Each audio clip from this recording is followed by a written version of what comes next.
Morning welcome to 30/60 నేను ప్రతిభ ముందుగా headlines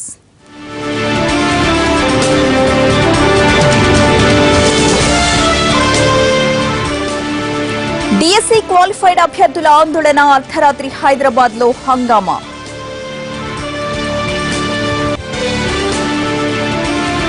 5,000 దాటితే మొత్తం ఒకేసారి జమ చేయాలి పాత నోట్లపై కేంద్రం మరో కొత్త మెలిక నేడు గవర్నర్ను కలవనున్న జగన్ వైసీపీ ఎమ్మెల్యేలు నోట్ల రద్దుతో ప్రజల ఇబ్బందులపై ఫిర్యాదు అమెరికా ఎన్నికల్లో కీలక ఘట్టం పూర్తి ఎలక్టోరల్ కాలేజ్ ఓటింగ్లో ట్రంప్ విజయం భవానీలతో కిటకిటలాడుతున్న ఇంద్రకీలాద్రి దీక్షల విరమణకు భారీగా తరలివస్తున్న భక్తులు చలి దెబ్బకు వణికిపోతున్న ఉత్తరాది పలు రైళ్లు రద్దు ఆలస్యంగా నడుస్తున్న విమానాలు కేంద్రం పెద్ద నోట్లను రద్దు చేసి 41 రోజులైంది అయినా జనం కష్టాలు కొలిక్కి రావడం లేదు కోట్లకు కోట్లు నల్లబాబుల ఖజానాకు తరలిపోతుండటంతో జనం చేతికి కొత్త నోట్లు అందడం లేదు కరెన్సీ కోసం ఓవైపు జనం ఇబ్బందులు పడుతుంటే షాక్ల మీద షాక్లు ఇస్తోంది ప్రభుత్వం పాత నోట్లను ఈ నెల 30 వరకు బ్యాంకుల్లో డిపాజిట్ చేసుకునే వెసులుబాటు కల్పించిన కేంద్రం అకస్మాత్తుగా నిబంధనల్ని మార్చేసింది 5,000 రూపాయలకు మించి డిపాజిట్ చేయడానికి వీల్లేదంటూ ఉత్తర్వులు జారీ చేసింది 5,000కు మించి ఎవరైనా పాత పెద్ద నోట్లను డిపాజిట్ చేయాల్సి వస్తే డిపాజిట్ చేయడానికి ఆలస్యంలో గల కారణాన్ని వివరించాల్సి ఉంటుంది పైగా ఈ సమాధానంతో బ్యాంక్ అధికారులు సంతృప్తి చెందితేనే డిపాజిట్ తీసుకుంటారంటోంది కేంద్ర ఆర్థిక శాఖ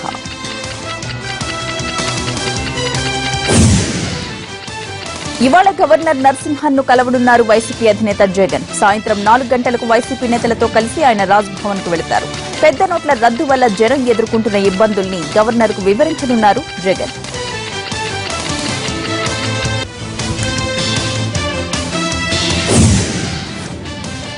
తెలంగాణలో రైతు రుణమాఫీ బోధనా రుసుం తదితర అంశాలపై తన నిరసన కార్యక్రమాన్ని వాయిదా వేసుకుంది కాంగ్రెస్ ఇందిరా పార్క్ వద్ద ఇవాళ నిర్వహించ తలపెట్టిన ఒక్కరోజు దీక్షను వాయిదా వేస్తున్నట్లుగా ప్రకటించింది ప్రస్తుతం అసెంబ్లీ సమావేశాలు జరుగుతుండటంతో ఈ నిర్ణయం తీసుకుంది మరోవైపు ఇవాళ ఏఐసీసీ కార్యదర్శి కుంతియా అధ్యక్షతన గాంధీ భవన్ లో సమావేశం కానున్నారు కాంగ్రెస్ నేతలు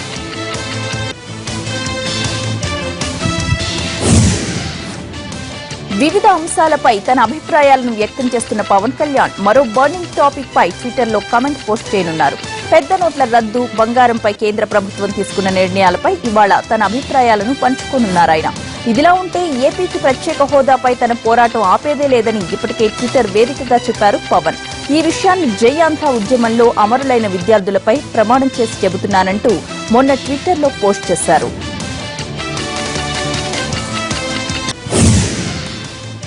పోలవరం ప్రాజెక్టు నిర్మాణాన్ని సీరియస్ గా తీసుకోవాలని ఏపీ సీఎం చంద్రబాబు అధికారులను ఆదేశించారు ప్రాజెక్టు నిర్మాణం కీలక దశకు వచ్చిన తరుణంలో నైపుణ్యం ఉన్న వారికి పనులు అప్పగించాలని సూచించారు పోలవరం పనులపై వర్చువల్ ఇన్స్పెక్షన్ చేసిన చంద్రబాబు అధికారుల్ని అడిగి వివరాలు తెలుసుకున్నారు గత వారం టార్గెట్ లో 72% పూర్తి చేసినట్లు అధికారులు చంద్రబాబుకు వివరించారు పోలవరానికి నాబార్డ్ నిధులపై ఈ నెల 25న ఒక స్పష్టత రానుంది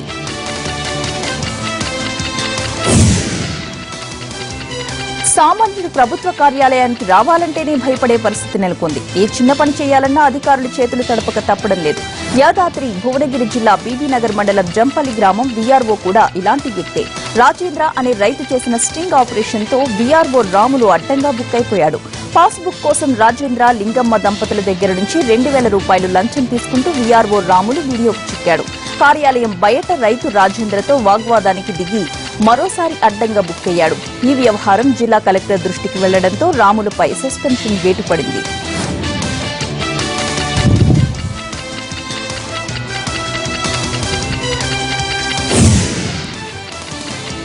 డిఎస్సి క్వాలిఫైడ్ అభ్యర్థులు ఆందోళన బాటపట్టారు పరీక్షల్లో ఉత్తీర్ణులైనప్పటికీ ఉద్యోగాలు ఇవ్వకుండా ప్రభుత్వం మీనమేషాలు లెక్కిస్తోందంటూ నిరసనకు దిగారు హైదరాబాద్ మాసక్ ట్యాంక్లోని సంక్షేమ భవన్ పైకెక్కి ఆందోళనకు దిగారు ఎంతో కష్టపడి చదివి క్వాలిఫై అయినప్పటికీ ఉద్యోగాలు ఇవ్వకుండా ప్రభుత్వం నిర్లక్ష్యం చేస్తోందని మండిపడ్డారు విషయాన్ని తెలుసుకున్న పోలీసులు ఆందోళనకారులను అదుపులోకి తీసుకుని గోషామహల్ స్టేడియానికి తరలించారు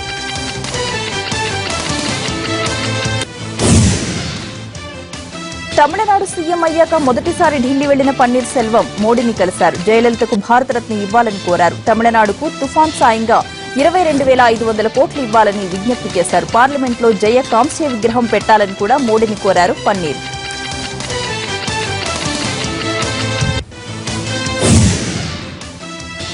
అన్నాడీఎంకే పగ్గాలతో పాటు సీఎం పదవిని కూడా శశికళ చేపట్టాలంటున్నారు పలువురు పార్టీ నేతలు. జయలలిత తరహాలో 2 బాధ్యతలు చేపట్టాలని అభ్యర్థించారు.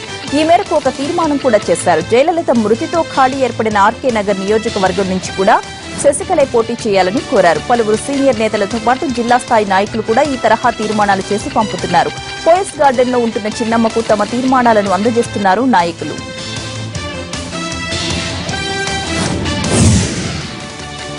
అసెంబ్లీ సమావేశాలు, పార్లమెంట్ సమావేశాలు జరిగిన సమయంలో ప్రతిపక్షాలు స్పీకర్ పోడియం వద్దకు దూసుకొచ్చి వారి నిరసనను తెలుపుతున్నాయి. ప్లకార్డులు ప్రదర్శిస్తూ నినాదాలు చేస్తున్నారు. కానీ త్రిపుర అసెంబ్లీ సమావేశాల్లో తృణమూల్ కాంగ్రెస్ నేత తీరుపై సర్వత్రా విస్మయం వ్యక్తమవుతోంది. శాసనసభ సమావేశాల్లో అటవీ శాఖ మంత్రి నరేష్ జమాటియాకి వ్యతిరేకంగా కాంగ్రెస్, తృణమూల్ కాంగ్రెస్ ఎమ్మెల్యేలు ఆందోళనకు దిగారు. స్పీకర్ పోడియంలో దగ్గర నిరసన తెలియజేశారు. ఇంతలో తృణమూల్ కాంగ్రెస్ నేత సుదీప్ ఇదే అదురుగా అధికార దండాన్ని అందుకుని బయటకు పరుగులు తీశారు. అయితే వెంటనే అతన్ని మార్షల్స్ పట్టుకుని అతని చేతిలోంచి అధికార దండాన్ని లాక్కున్నారు. ఈ చర్య సభా హక్కుల ఉల్లంఘన కిందకు వస్తుందని తగిన చర్యలు తీసుకుంటామని అంటున్నారు స్పీకర్ రామేంద్ర చంద్రదేవ్ నాథ్.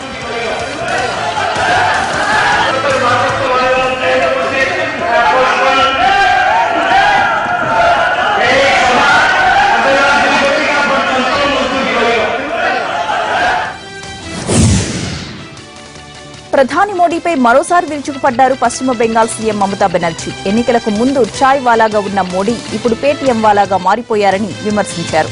బెంగాల్లోని బంకురా జిల్లాలో జరిగిన సభలో తన ఆగ్రహాన్ని వెళ్లగక్కారు మమత. జన ఇబ్బందులను చూసి వెనజువాలా ప్రభుత్వం నోట్ల రద్దు నిర్ణయాన్ని వెనక్కి తీసుకుందని, మోడీ సర్కారు మాత్రం మొండిగా ముందుకు వెళుతోందని విమర్శించారు.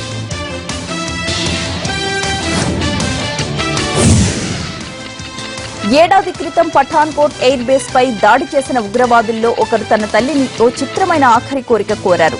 పాకిస్తాన్ నుంచి భారత్లోకి ప్రవేశించేటప్పుడు తన వెంట తెచ్చుకున్న ఫోన్లో అతను తల్లితో మాట్లాడాడు. తాను చనిపోతే తన స్నేహితులకు పెద్ద మద్యం పార్టీ ఇవ్వాలని కోరాడు. 2016 జనవరి 1 ఉదయం 9వ ప్రాంతంలో తల్లితో 18 నిమిషాల పాటు మాట్లాడాడు. దాడిలో తనతో పాటు పాల్గొంటున్న మరో 3 పేర్లు కూడా చెప్పాడు. పఠాన్కోట్ దాడి కేసును దర్యాప్తు చేస్తున్న ఎన్ఐఏ అధికారులు ఈ ఫోన్ సంభాషణను సేకరించారు.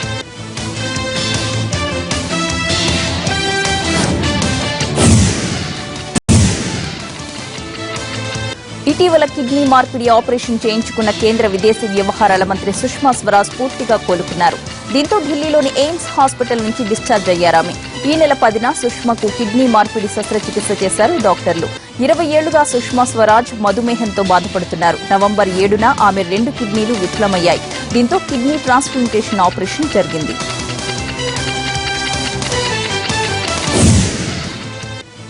ఎన్నికల నగారా మోగబోతోంది. ఉత్తరప్రదేశ్తో పాటు మరో 4 రాష్ట్రాల అసెంబ్లీ ఎన్నికలను వచ్చే ఏడాది ఫిబ్రవరి లేదా మార్చిలో జరిగే అవకాశం ఉంది.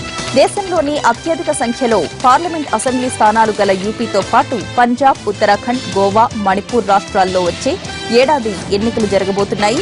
కేంద్ర బడ్జెట్ సమర్పించిన అనంతరం ఫిబ్రవరి 2వ వారంలోనే ఎన్నికలు జరిగే అవకాశం ఉన్నట్లుగా తెలుస్తోంది. దీంతో ఈ రాష్ట్రాల్లో ఎస్ఎస్సీ, ఇంటర్మీడియట్ పరీక్షలకు ముందే ఎలక్షన్ ప్రక్రియ పూర్తి చేయాలని ఎన్నికల సంఘం భావిస్తున్నట్లు సమాచారం. యూపీలో 7 విడతల్లో, మిగిలిన 4 రాష్ట్రాల్లో 4 విడతల్లో పోలింగ్ జరిగే అవకాశం ఉంది. ఈ నెల చివరి వారంలో 5 రాష్ట్రాల్లో ఎన్నికల తేదీలను ప్రకటించే వీలుంది.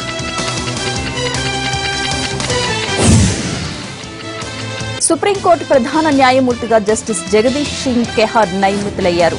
ఈ మేరకు రాష్ట్రపతి ప్రణబ్ ముఖర్జీ ఆమోదం తెలిపారు. జనవరి 3న ప్రస్తుత ప్రధాన న్యాయమూర్తి జస్టిస్ టిఎస్ ఠాకూర్ పదవీ విరమణ చేయనున్నారు.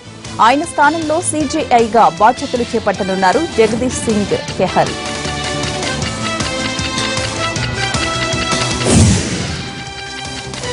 బ్రేక్ తీసుకున్నాం. Stay tuned.